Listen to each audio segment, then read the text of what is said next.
नियमित जेवणाचे 5 मुख्य दुष्परिणाम सांगतो मी तुम्हाला. म्हणजे तुम्हाला वेळेवर जेवण करण्याचे महत्त्व कळेल.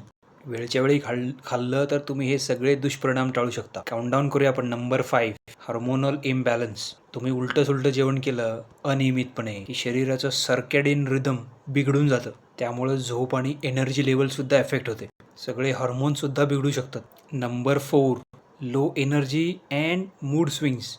वेळच्या वेळी पोषण न मिळाल्यामुळे एनर्जी लेवल कमी होते. त्यामुळं दिवसभर थकवा, अशक्तपणा आणि कामामध्ये सुद्धा लक्ष लागत नाही. रक्तातल्या साखरेमध्ये फ्लक्च्युएशन्स होणार. त्यामुळे चिडचिडेपणा आणि मूड स्विंग्स, मानसिक समस्या वाढतात. Number 3 weight gain and slow metabolism. Metabolism कमी झाल्यामुळं चरबी जमायला सुरुवात होते आणि मग वजन वाढतं. सोबत फूड क्रेविंग्स वाढतात आणि मग जास्त एनर्जी असलेले जंक फूड खाल्ले जातात. नंबर 2 ब्लड शुगर आणि डायबिटीजची रिस्क. अनियमित जेवण यामुळं ब्लड शुगर लेवल फ्लक्च्युएट होते.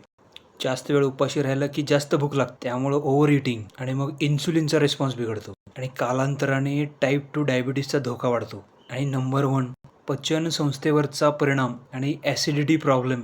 जेवणाची वेळ सतत बदलल्यामुळं पचन संस्थेचं वेळापत्रक बिघडतं. त्यामुळं ॲसिडिटी, गॅस, अपचन, पोट फुगणे, छातीमध्ये जळजळ, बद्धकोष्ठता म्हणजेच कॉन्स्टिपेशन किंवा इतर आतड्यांसंबंधित विकार होऊ शकतात. त्यामुळं नियमित जेवण करा वेळच्या वेळी.